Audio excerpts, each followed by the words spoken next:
Guten Tag alle miteinander, wie geht's euch? Und herzlich willkommen zurück zu Let's Cruzzz the Witness, wo wir im Hintergrund schon ein bisschen sehen, was uns heute hier erwartet, meine Damen und Herren. Mein Geduldstest, euer Geduldstest, unser Geduldstest, das ist nicht schön. Wir müssen das Rätsel hinten starten. Es passiert optisch nicht allzu viel, deswegen finde ich das jetzt nicht weiter tragisch, wenn ich das hier hinten starten muss. Außerdem hört man von hier hinten wunderschön den Ton. Ich habe keine Ahnung, ob hier irgendwo Boxen versteckt sind oder so, aber auf hier hinten, und daran weiß man, dass man richtig steht, ist die Akustik okay. Wir müssen natürlich dieses Ding hier irgendwie starten. Und dann geht das ab. Personally witnessed a total eclipse of the sun. To stand one day in the shadow of the moon is one of my humble goals in life. The closest I ever came was over 30 years ago. On February 26th, 1979. Und hier warten wir jetzt eine Stunde lang, bis der weiße Punkt dahin gewandert ist, wo wir jetzt sind. Und dann können wir das beenden durch die Sichel. Was anderes machen wir nicht, aber immerhin haben wir eine Geschichte, die uns erzählt wird. Also man nimmt, was man kriegen kann. Well, anyone who lives in Portland can tell you that the chances of catching the sun in February are pretty slim. And sure enough, the skies over the city that day were completely overcast. I wouldn't have seen a thing. That work I couldn't get out of was my first job out of college. A sales clerk at an old Radio Shack store in beautiful downtown Worcester, Massachusetts. On my very first day behind the counter, a delivery truck pulled up to the front of the store. They carried in a big carton, upon which was printed the legend TRS-80. It was our floor sample of the world's first mass-market microcomputer. The TRS-80 Model 1 had a Z80 processor clocked at 1.7 MHz, 4,096 bytes of memory, and a 64-character black and white text display. The only storage was a cassette recorder. All this could be yours for the low, low price of $599. The store I was working in had seen better days. At one time, it had been near the center of a thriving commercial district. But like so many other New England cities, the advent of shopping malls had, by the early 70s, turned it into a ghost town. Worcester's solution to this problem was decisive, to say the least. The city's elders apparently decided that if they couldn't beat them, they would join them. And so, several square blocks at the heart of the city were bulldozed into oblivion, destroying dozens of family businesses, including the site of a pharmacy once operated by my great-grandfather. In their place was erected a vast three-level shopping complex with cinemas and a food court. When the dust settled, only a few forlorn blocks of the old Worcester remained standing. My Radio Shack store was in one of those blocks. Then, to add insult to injury, Radio Shack opened a brand new location inside the shopping center, less than 500 feet from my store. So now, patrons had a choice between a clean, well-lighted establishment with uniformed security and acres of convenient parking, or a shadowy hole in a seedy old office building next to an adult movie theater. Consequently, I had plenty of time to fool around with the new computer. I taught myself basic programming. Then I learned Z80 assembly. Both, of course, so that I could write games. I also created self-running animated demos, which ran all night in the store window for the edification of the winos who peed in our doorway. Strangely enough, the few customers we had didn't seem to be interested in our new computer, even after the 16K memory upgrade. In fact, most of the people who set off the buzzer on their way through the front door weren't there to buy anything at all. They were there to exploit a free promotion, which was the bane of Radio Shack employees for over 40 years. The Battery of the Month Club. The idea of this promotion was simple. Customers got a little red card upon which was printed a square for each month.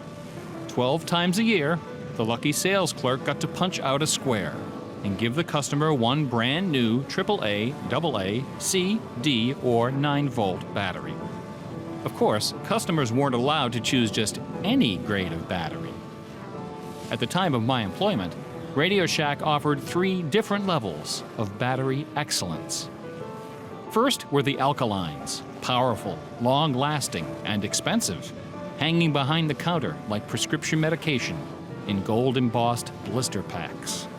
These were most certainly not available through the Battery of the Month Club. Next were the high-end lead batteries, sturdy, dependable batteries, moderately priced, and prominently displayed near the front of the store. These were also not available through the Battery of the Month Club. Finally, at the bottom of the barrel were the standard lead batteries.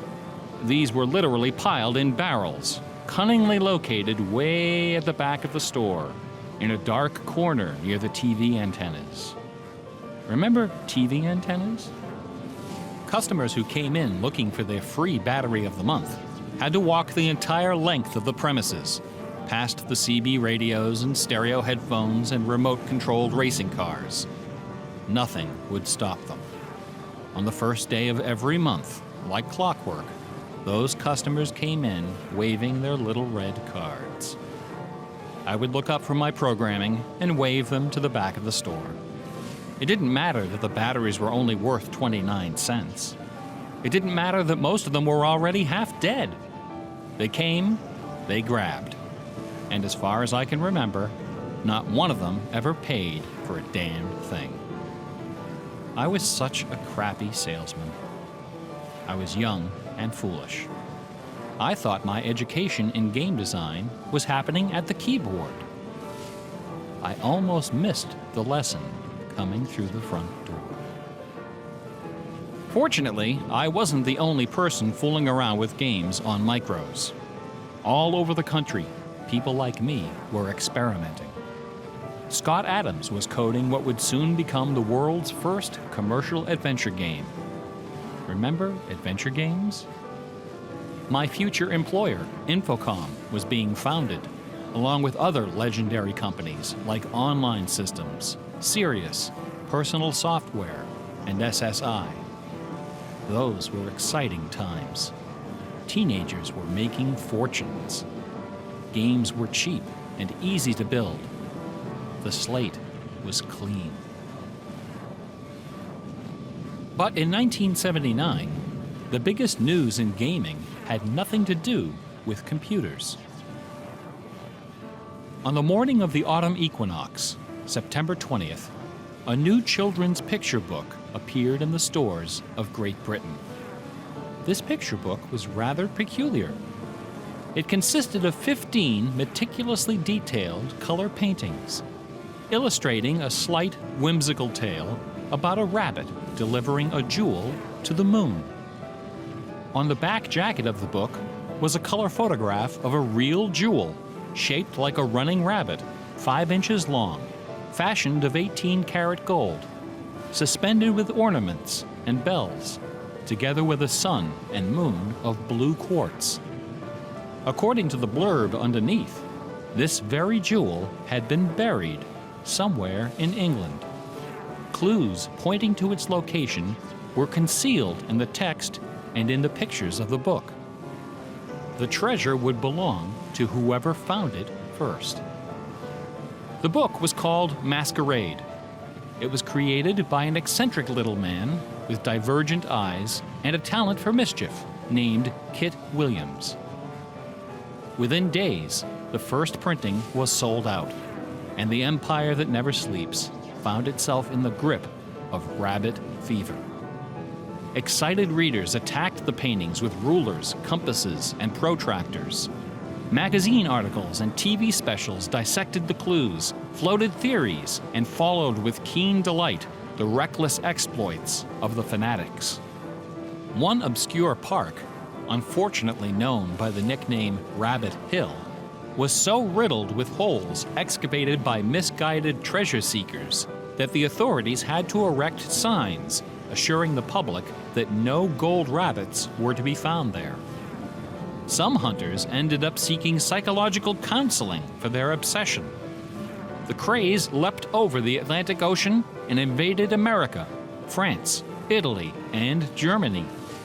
It sold over 1 million copies in a few months, a record unrivaled by any children's title until the advent of Harry Potter. Over 150,000 copies were sold in foreign translations, including 80,000 copies in Japanese, despite the fact that the puzzle was only solvable in English. It didn't matter that the masquerade jewel was only worth a few $1,000s. Many seekers spent far more than that in their months of exploration and travel.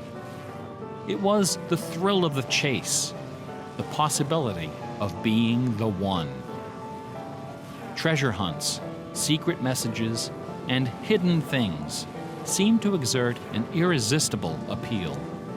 They're fun to look for and to talk about. And this fact of human psychology has been exploited in computer games since the earliest days. It finds expression in the hidden surprises we call Easter eggs. Atari's Stephen Wright is credited with coining this term in the first issue of Electronic Games magazine. The first Easter egg in a commercial computer game appeared in an early Atari 2600 cartridge called, simply enough, Adventure. By a sequence of unlikely movements and obscure manipulations, players could discover a secret room where the words "created by Warren Robinette" appeared in flashing letters. Over the decades, Easter eggs and their evil twin, cheat codes, have become an industry within an industry. Entire magazines and websites are now devoted to their carefully orchestrated discovery and dissemination.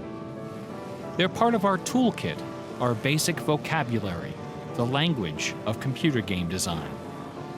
Computer gamers may have been the first to refer to hidden surprises as Easter eggs, but we certainly weren't the first to use them. Painters, composers, and artists of every discipline have been hiding stuff in their works for centuries. The recent advent of VCRs and Laserdisc players with freeze-frame capability exposed decades of secret Disney erotica. Thomas Kincaid, the self-appointed painter of light, amuses himself by hiding the letter N in his works. A number beside his signature indicates how many N's are hidden in each painting. Picasso, Dali, Raphael, Poussin, and dozens of other painters concealed all kinds of stuff in their paintings. A favorite trick was hiding portraits of themselves, their families, friends, and fellow artists in crowd scenes. El Greco loved dogs, but the Catholic Church forbid him from including any in his sacred paintings. So he hid them, usually within the outlines of celestial clouds. Composer Dmitri Shostakovich chafed under the political censorship imposed by the Soviet Ministry of Culture. His symphonies and chamber works are loaded with hidden signatures and subversive subtexts which, had they been recognized, would have sent him to Siberia. Mozart's opera, The Magic Flute, is filled with musical allusions to the rituals of the Freemasons, the ancient secret society of which he and his mentor Haydn were members. But the most famous purveyor of Easter eggs is that champion of the late Baroque, the ultimate musical nerd, Johann Sebastian Bach. Bach was a student of gematria, the art of assigning numeric values to letters of the alphabet. A equals 1, B equals 2, C equals 3, etc. By comparing, sequencing, or otherwise manipulating these numbers, secret messages can be concealed. Bach took particular delight in the geometrical numbers 14 and 41. 14 is the sum of the initials of his last name. B equals 2, A equals 1, C equals 3, and H equals 8. 41 is the sum of his expanded initials, J.S. Bach. These two numbers show up over and over again in Bach's compositions. One of the better-known examples is his setting of the chorale Vor deinem Thron. The first line of the melody contains exactly 14 notes, and the entire melody, from start to finish, contains 41. Another of Bach's favorite games was the puzzle canon. A canon is a melody that sounds good when you play it on top of itself, a little bit out of sync. Frere Jacques and Row, Row, Row Your Boat are familiar examples of simple, two-voice canons. But a canon can employ any number of voices.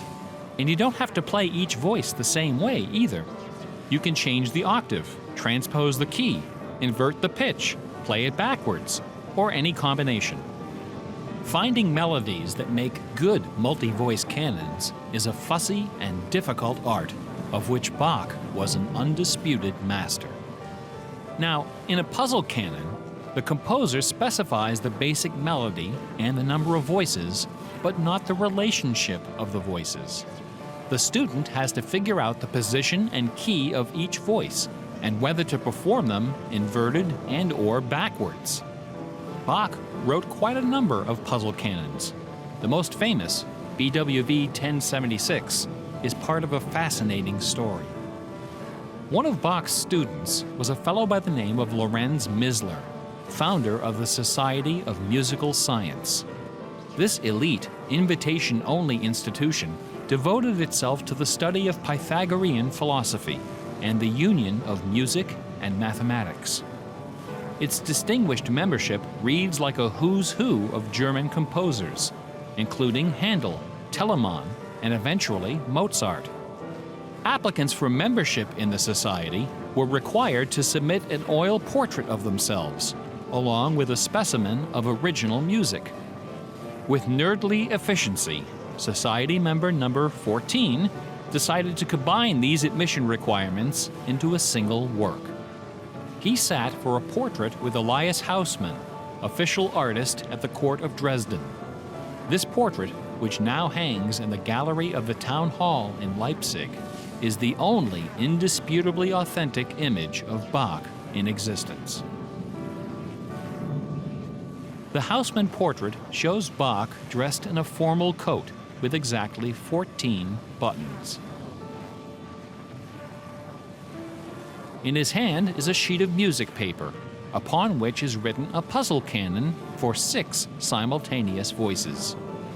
In 1974, a manuscript was discovered which proved that this canon was the 13th in a series of exactly 14 canons based on the ground theme of the famous Goldberg variations. As if these musical gymnastics weren't enough, Bach liked to hide messages in his compositions by assigning notes to the letters. His initials, B-A-C-H, correspond to the pitch sequence B-flat, A, C, and B natural in German letter notation. This theme makes its most memorable appearance in the last bars of his final composition, The Art of Fugue, published soon after his death in 1750. The word fugue comes from the Latin fuga, which means flight, as in running away. So the art of fugue is the art of flight, the art of taking a theme and running with it. Bach wrote hundreds of fugues, but none as sublime as this sequence of 14. In the last and most complicated fugue in the series, the first and second sections develop normally. This is followed by the B-A-C-H signature, and then suddenly, without any warning or structural justification, the fugue stops, dead in its tracks. One of the composer's 20 children, his son Carl Philipp Emanuel, claimed that Bach died moments after those last few notes were written. This story is probably apocryphal. The Easter eggs in Bach's music are a pleasant obscurity, known chiefly to professors and students of Baroque music. But in March of 2002, when this lecture was first delivered, those Easter eggs were the talk of the entire classical music industry. Sitting near the top of the classical music charts that month was a compact disc on the ECM label called Mortimer. It was performed by the Hilliard Choral Ensemble, together with a talented but, until then, little-known violinist, Christoph Poppen. The music on Mortimer is based on a geometrical analysis of Bach's Partita in D minor for solo violin. This analysis, by German professor Helga Thon, assigns numeric values to the duration of notes, the number of bars, and the German letter notation of the partita, In doing so, she claims to have discovered the complete text of several liturgical ceremonies encoded in the notes. The CD presented these hidden texts superimposed over the original music. The result was strangely melancholy, dark, haunting, and very, very popular. Quite a few music critics attacked this disc. They didn't buy Professor Thone's analysis, dismissing it as a combination of numerology and canny marketing. Their caution was not without basis. Numerology is a slippery slope down which many a fine mind has slid to its doom. Allow me to offer an amusing anecdote from my own experience. Back in the early 90s, before the internet took off, one of the more popular online bulletin board systems was a service called Prodigy. I bought an account on Prodigy so I could join a fraternal interest group and gossip with fellow members around the country. One day, a stranger appeared on our bulletin board. Right away, I knew we were in trouble. This fellow, whose name was Gary, began spouting all kinds of apocalyptic nonsense about worldwide conspiracies, secret societies, and devil worship. At first, we tried to be polite. We questioned his sources, corrected his histories, logically refuted his claims, and tried to behave in a civilized manner. But instead of soothing him, our attention only made him worse. His conspiratorial warnings became urgent, approaching hysteria. He began to threaten people who disagreed with him. To coin a phrase, Gary went all uppercase. But his most urgent warnings weren't about the gays, the Jews, the Rockefellers, or the Illuminati. According to Gary, the greatest enemy of mankind was Santa Claus. Gary claimed to possess a secret numerical formula that proved beyond a shadow of a doubt that Santa Claus was an avatar of the Antichrist. Intrigued, we pressed Gary to reveal his formula. In doing so, we walked right into his trap. We should have known he had a book to sell. I fell for it. I sent him the $15. Less than a week later, the book arrived. Above an ominous photograph of the Washington Monument was emblazoned the title, 666, The Final Warning. Inside this privately printed 494-page monster, Gary reveals a simple geometrical formula, which he claims was developed by the ancient Sumerians. This formula assigns successive products of 6 to each letter of the alphabet. A equals 6, B equals 12, C equals 18, etc. Imagine my dismay when I applied this ancient formula to the name Santa Claus and obtained the blasphemous sum of 666, the biblical number of the beast. I went on Prodigy and reported to the stunned members of our interest group that Gary was right after all. There could be no doubt that according to the unimpeachable wisdom of ancient Samaria, Santa Claus was the Antichrist. I then went on to point out several other names which, when submitted to Gary's formula, also produced the sum 666. Names like St. James, New York, and New Mexico. Soon the bulletin board was filled with discoveries like computer, Boston tea, and most sinister of all, sing karaoke. Gary left us alone after that. I got my $15 worth.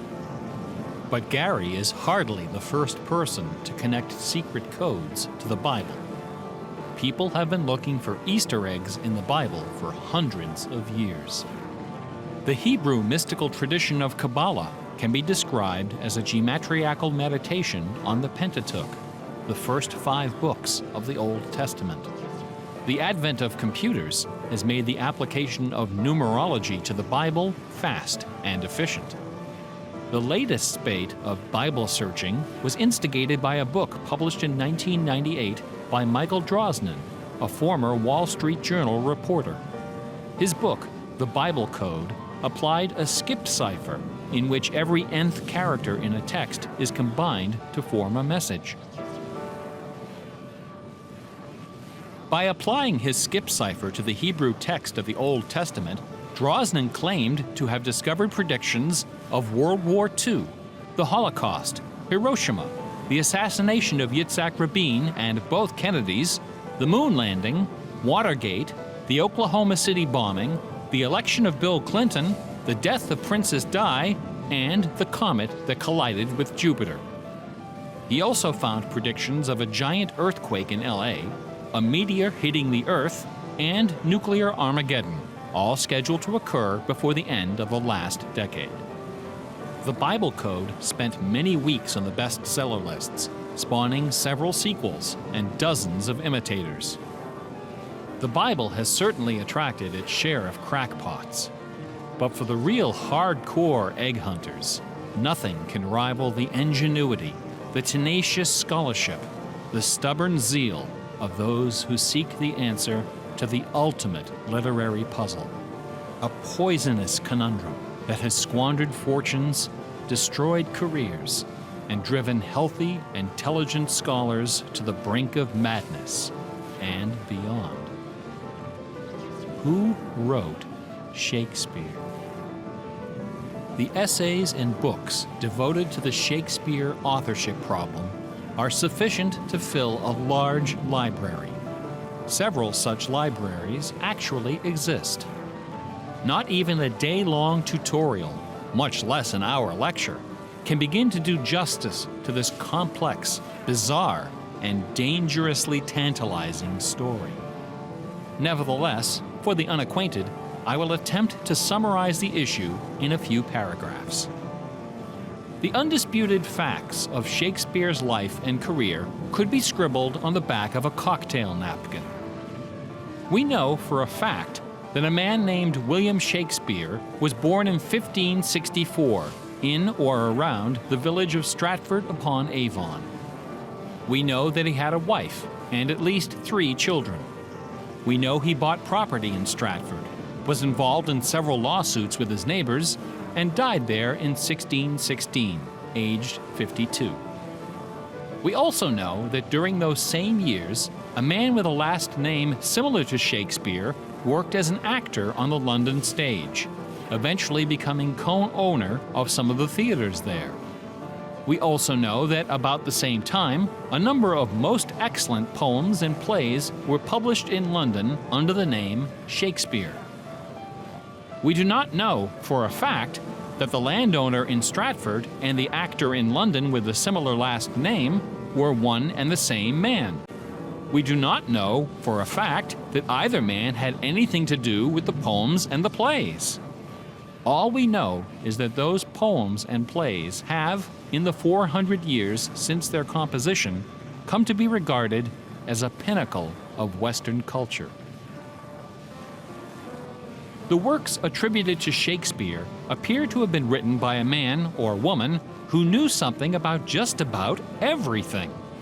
They're filled with references to mythology and classic literature, games and sports, war and weapons of war, ships and sailing, the law and legal terminology, court etiquette, statesmanship, horticulture, music, astronomy, medicine, falconry, and, of course, theater.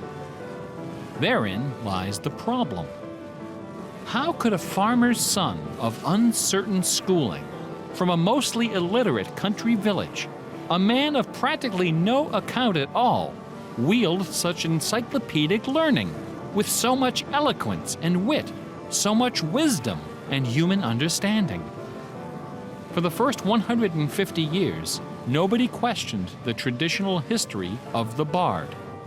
Then, in the late 18th century, Reverend James Wilmot, a distinguished scholar who lived just a few miles north of Stratford, decided to write a biography of the famous playwright. Dr. Wilmot believed that a man as well educated as Shakespeare must have owned a fairly extensive library, despite the fact that not a single book or manuscript is mentioned in his will. Over the years, he speculated, some of those books must have found their way into local collections. And so, the good Reverend Doctor scoured the British countryside, taking inventory of literally every bookshelf within 50 miles of Stratford. Not a single book from the library of William Shakespeare was discovered. Neither were there found any letters to, from, or about Shakespeare. Furthermore, no references to the folklore, local sayings, or distinctive dialect of the Stratford area could be found in any of Shakespeare's writings. After 4 years of painstaking research, Dr. Wilmot concluded, to his own dismay, that only one person contemporary with Shakespeare of Stratford had ever demonstrated the wide-ranging education and expressive talent needed to compose those poems and plays. That man was the multilingual author, philosopher, and statesman, inventor of the scientific method, chancellor to the courts of Queen Elizabeth and King James, Sir Francis Bacon. Dr. Wilmot never dared to publish his theory, but before he died, he confided it to a friend, James Cowell, who, in 1805, repeated it to a meeting of the Ipswich Philosophical Society. The members of the society were suitably outraged, and the scandalous matter was quickly forgotten. Then, in 1857, a lady from Stratford, Connecticut, published a book called The Philosophy of the Plays of Shakespeare Unfolded. In this book, Miss Delia Bacon, no relation to Francis, claimed that the works of Shakespeare were written by a secret cabal of British nobility, including Sir Walter Raleigh and Sir Philip Sidney, as well as Sir Francis Bacon. Delia Bacon's book electrified the world of letters. Battle lines were drawn between the orthodox Stratfordians and the heretical Baconians. Literary societies and scholarly journals were formed to debate the evidence. Hundreds of pamphlets, newspaper articles, and essays were published defending each side and ridiculing the opposition with that self-aggrandizing viciousness peculiar to tenured academics. Armed with her explosive book, Delia Bacon journeyed to Stratford-upon-Avon and, unbelievably, obtained official permission to open Shakespeare's grave. However, when the moment came to actually lift the stone, Delia's self-doubt precipitated a catastrophic nervous breakdown. She later died penniless in a madhouse. Around 1888, things began to get a bit out of hand. U.S. Congressman Ignatius Donnelly of Minnesota became interested in the Shakespeare controversy. One day, browsing through his facsimile copy of the First Folio of 1623, he noted that the word bacon appeared on page 53 of the Histories and also on page 53 of the Comedies.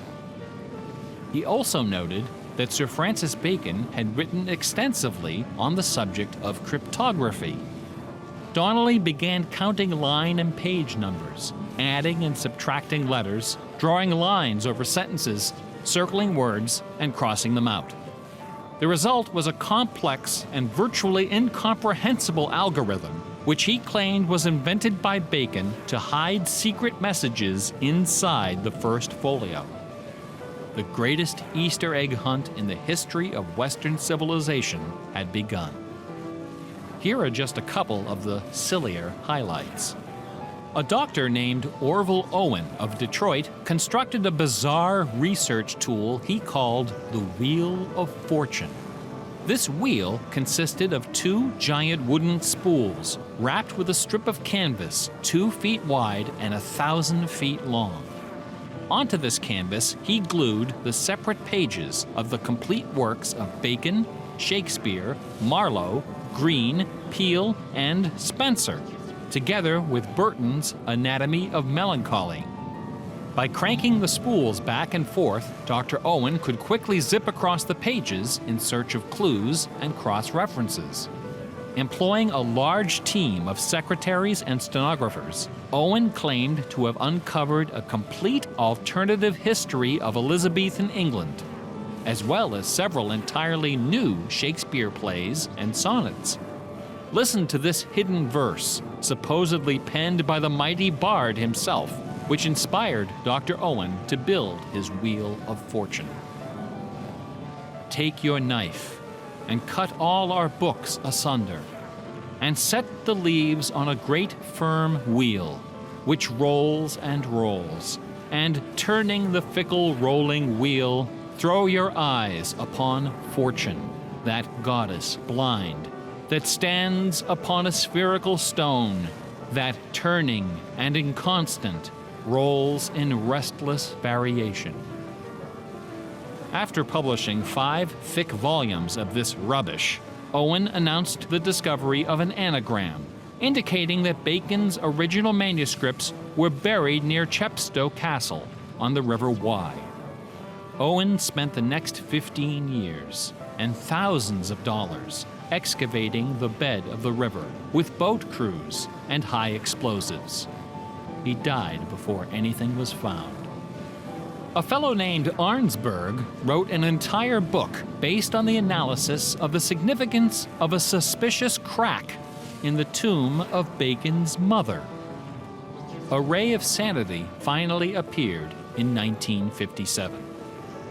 To those familiar with the science of cryptology, the name William Friedman needs little introduction. During World War II, Colonel Friedman was the head of the U.S. Army's Cryptoanalytic Bureau. He is credited with cracking the Japanese Empire's most sensitive cipher.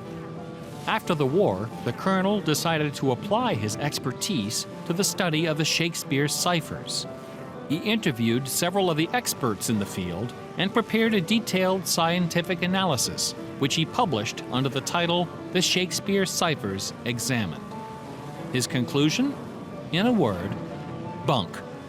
According to the standards of cryptologic science, not one of the hidden messages purportedly discovered in Shakespeare's works was plausible. The rules used to extract these messages from the texts were non-rigorous, wildly subjective, and unrepeatable by anyone except the original decipherer. The people involved were not being dishonest. They were channeling their preconceptions. They were trapped in a labyrinth of delusion, mining order from chaos. Anglers in a lake of darkness. Lear, Act 3, Scene 6. You would think that Friedman's cold and ruthless exposure would be enough to silence the heretics once and for all. Not a chance. The books and TV specials and websites and conferences and doctoral dissertations keep right on coming. I should point out that the Shakespeare authorship issue is not only the preoccupation of cranks and weirdos.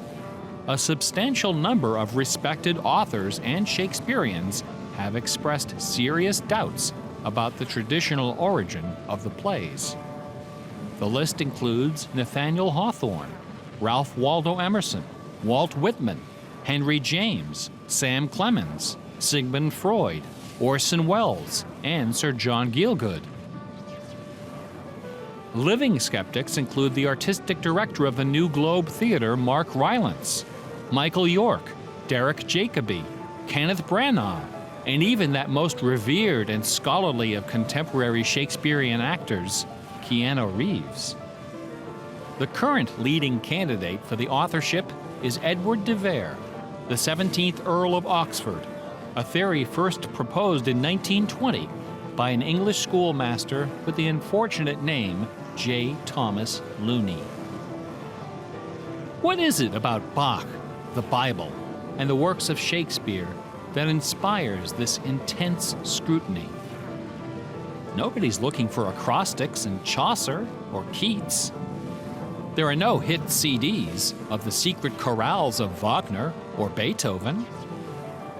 For the answer, we need to recognize the unique roles which the Bible and Shakespeare have played in the development of Western culture. No other single work of literature has influenced modern English more than the translation of the Holy Bible published in 1611 under the auspices of King James I.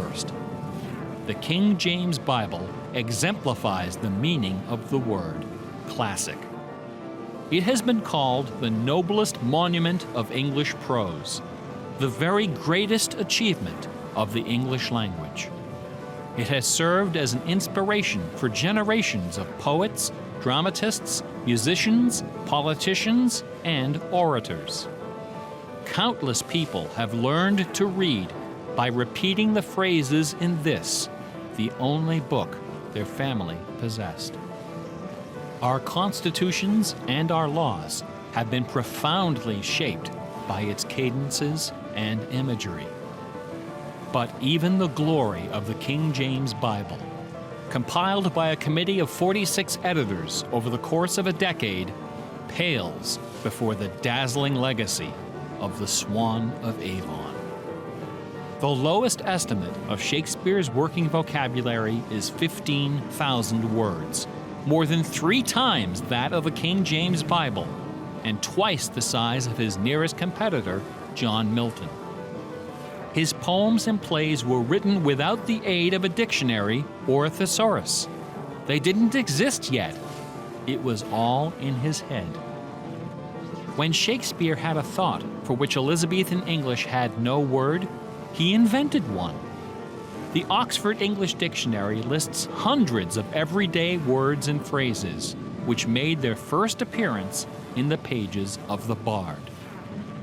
Addiction, alligator, assassination, bedroom, critic, dawn, design, dialogue, employer, film, glow, gloomy, gossip, hint, hurry, investment, lonely, luggage, manager, switch, torture, transcendence, wormhole, zany. Hamlet alone contains nearly 40 of these neologisms. Who today would have this audacity, this giddy exuberance of invention? Only one other English author even approaches Shakespeare's facility for coining new words: Sir Francis Bacon. In the modern era, the record holder is Charles Dodgson, better known as Lewis Carroll, who, interestingly, also happens to be the second most quoted author in English, after Shakespeare. Everyone has been profoundly molded by the influences of the King James Bible and Shakespeare. Like it or not, all of us peer at the world through the lenses of these great works. They are the primary source documents of modern English thought, the style guides of our minds.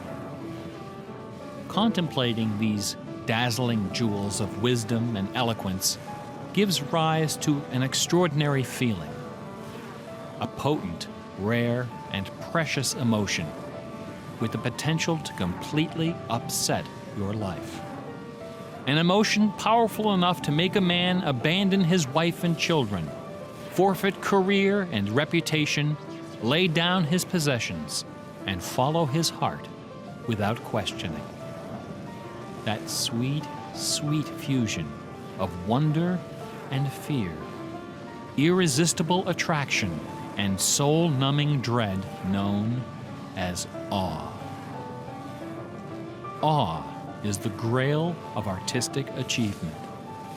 No other human emotion possesses such raw, transformative power, and none is more difficult to evoke.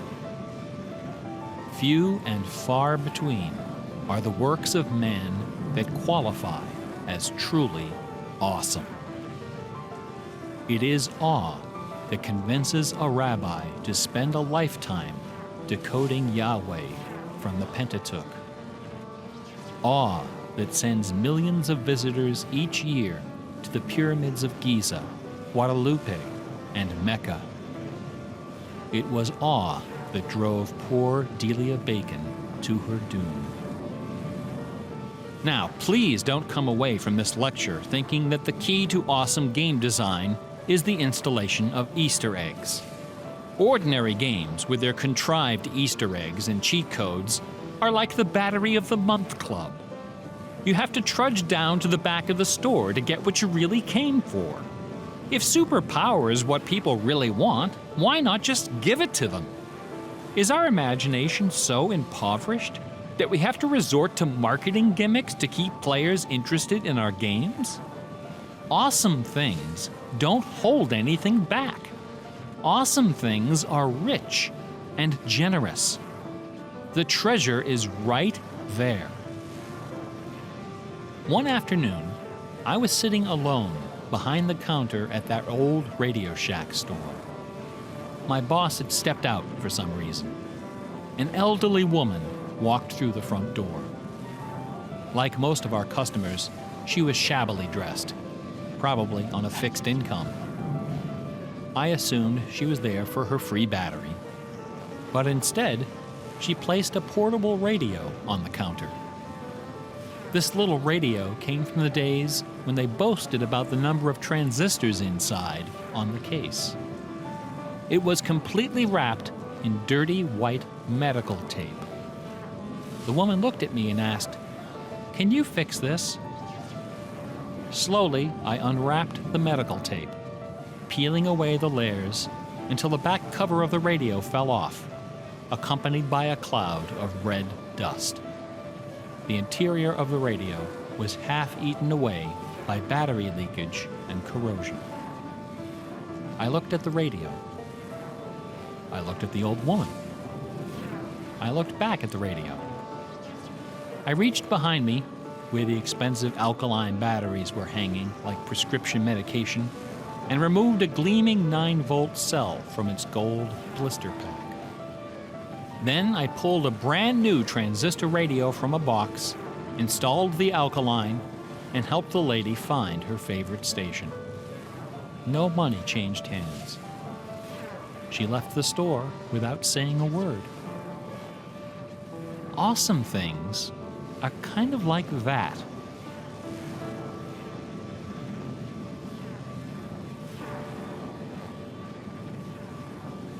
Bach offered his students very specific insight into the source of awe. In addition to BACH, 2 other sets of initials are also associated with Bach's music. These initials are not hidden in the notes. Instead, they're scrawled right across the top of the manuscript for the whole world to see. The initials are SDG and JJ. SDG stands for the Latin phrase Sole Deo Gloria, to the glory of God alone. JJ stands for Jesu Juva, help me, Jesus. Bach wrote all of his great masterpieces sub specie aeternitatis, under the aspect of eternity. He did not compose only to please his sponsors or to win the approval of an audience. His work was his worship. Bach once wrote, "Music should have no other end and aim than the glory of God and the recreation of the soul. Where this is not kept in mind, there is no true music, but only an infernal clamor and ranting." The name of the power that moves you is not important. What is important is that you are moved. Awe is the foundation of religion. No other motivation can free you from the limits of personal achievement. Nothing else can teach you the art of flight. Computer games are barely 40 years old. Only a few words in our basic vocabulary have been established. A whole dictionary is waiting to be coined. The slate is clean. Someday soon, perhaps even in our lifetime, a game design will appear that will flash across our culture like lightning. It will be easy to recognize. It will be generous, giddy with exuberant inventiveness. Scholars will pick it apart for decades, perhaps centuries. It will be something wonderful, something terrifying, something awful. A few years ago, I was invited to speak at a conference in London. My wife joined me, and we took a day off for some sightseeing. We decided to visit England's second biggest tourist attraction, Stratford-upon-Avon. It was cold and rainy when our train arrived. Luckily, most of the attractions are just a short walk from the station. We visited Shakespeare's birthplace, a charming old house along the main street, which attracts millions of pilgrims every year, despite the complete lack of any evidence that Shakespeare was born there or even lived anywhere near it. We went past the school where Shakespeare learned to read and write, although no documents exist to prove his attendance. We visited Anne Hathaway's cottage, the rustic country farm where his wife spent her childhood, although no record shows anyone by that name ever having lived there. Finally, we came to the one location undeniably associated with Shakespeare, Trinity Parish Church, on the banks of the River Avon, where a man by that name is buried. This beautiful church is approached by a long walkway between rows of ancient gravestones, shaded by tall trees. The entrance door is surprisingly tiny. No cameras are allowed inside. The interior is dark and quiet. Despite the presence of busloads of tourists, the atmosphere is hushed and respectful. A few people are seated in the pews, deep in prayer. An aisle leads up the center of the church. The left side of the altar is brightly illuminated. On the wall above is a famous bust of the bard, quill in hand, gazing serenely at the crowd of pilgrims. On the floor beneath, surrounded by bouquets of flowers, at the very spot where Delia Bacon lost her mind, the gravestone of William Shakespeare bears this dire warning.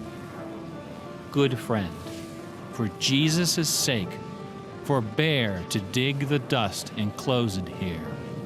Blessed be the man who spares these stones, and cursed be he that moves my bones.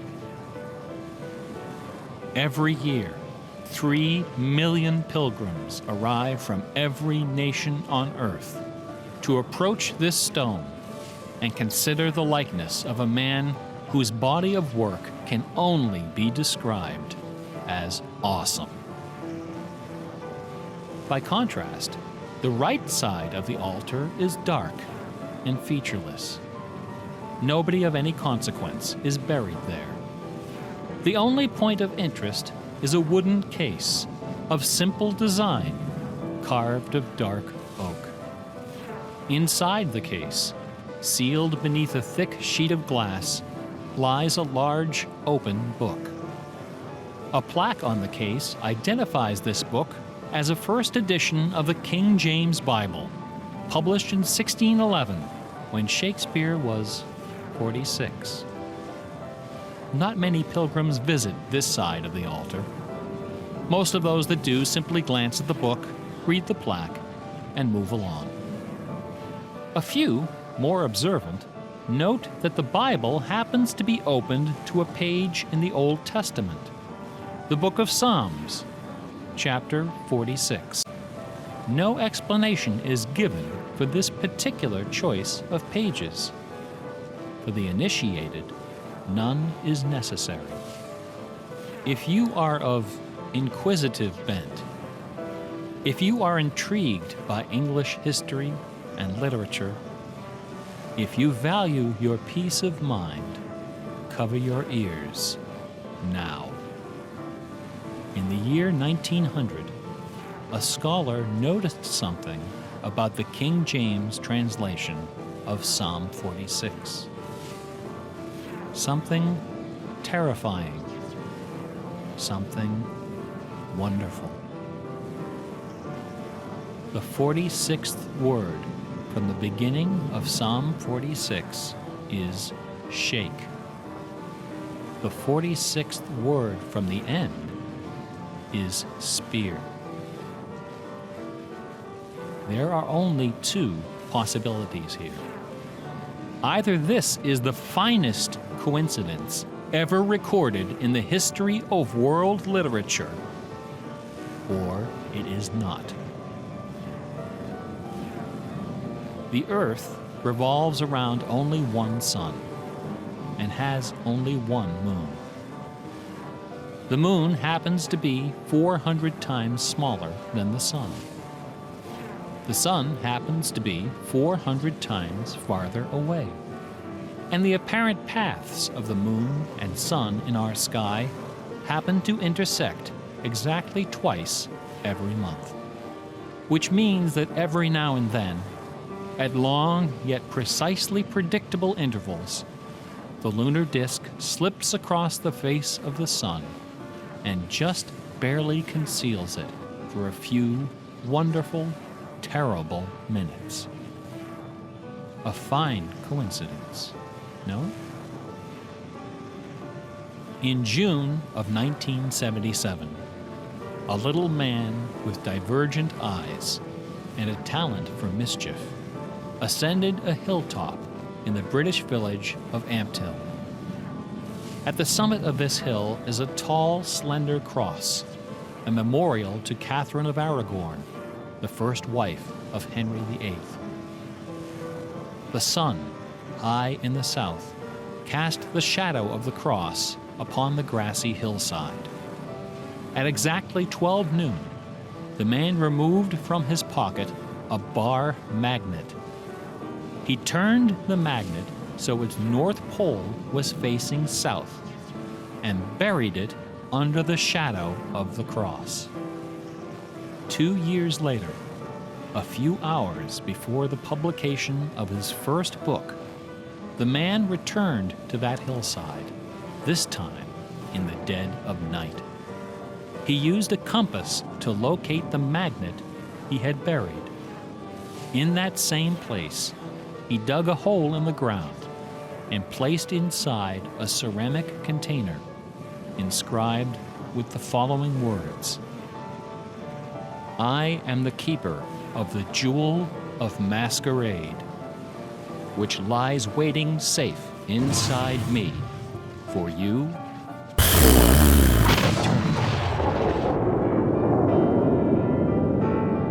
Was ist mit dem Video? Heilige Gottverdammte Scheiße. Was eine lange, lange Reise, meine Damen und Herren. Also erstmal, schon mal vorneweg, ich habe tatsächlich gedacht, dass hier in diesem Video nichts erzählt wird. So wie ich es eigentlich in diversen Videos vorher schon mal sagte. Aber offensichtlich ist dem nicht so. Ich fand, das war sogar so ziemlich das Interessanteste von diesen Videos, ehrlich gesagt.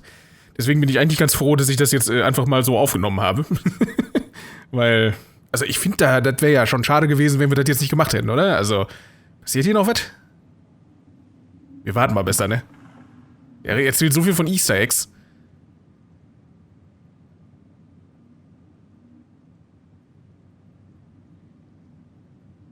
Oder? Presented, ja, Johann Sebastian Bach ist klar. Bruce Madsen, Instrument, blablabla, ja. Okay, das war's jetzt. Das war's jetzt wirklich? Damit müssten wir ja eigentlich jetzt auch alle Obelisken abgeschlossen haben, ne, meine Damen und Herren. Was eine lange Reise, unglaublich. Ich traue dem ganzen Braten jetzt hier noch nicht so ganz.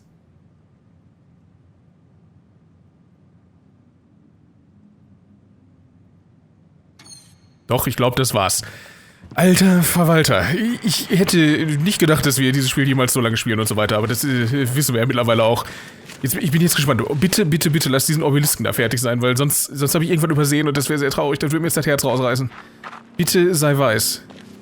Er ist weiß. Wir haben es geschafft. Ich kriege eine Gänsehaut gerade. Wir haben es geschafft. Heilige Scheiße. Das Einzige, was noch fehlt, meine Damen und Herren, abgesehen von dem Plattenspieler. Nennt mich ein Cheater, ist mir scheißegal. Ich habe den Code jetzt einfach aus dem Internet genommen. Ansonsten hätte ich diesen Obelisken dann nicht beenden können. Ist mir wert. Ist mir vollkommen Wurst. Ganz ehrlich. Außerdem hat sich das für das Video auch gelohnt. Weil, wie gesagt, ich fand das so mit am spannendsten. Nicht? Also... Schon. Sagt mir in den Comments Bescheid, meine Damen und Herren, was ihr von diesem Video in Anführungsstrichen gehalten habt. Ich fand diese Erzählung, diese Sache mit Easter Eggs und Chat, ich fand das wirklich aufrichtig, dafür, dass es über eine Stunde gedauert hat, interessant. Ehrlich. Und deswegen würde mich eure Meinung dazu mal interessieren, meine Damen und Herren. Also ab in die Comments und so weiter, weil das war schon was Besonderes. Und jetzt bleibt tatsächlich nur noch die Bonus-Area und die letzte Area des Spiels übrig, meine Damen und Herren, die wir dann allerdings erst im nächsten Video angehen werden. Bis dahin, vielen lieben Dank, dass ihr heute da wart. Für die Leute, die hier bis zum Ende mitgeguckt haben. Das Codewort ist Finish him, meine Damen und Herren. In diesem Sinne, vielen lieben Dank, dass ihr da wart und hochoffiziell winkenderweise bis zum nächsten Video. Ja, meine Damen und Herren, hier muss ich nicht hin. Tschö.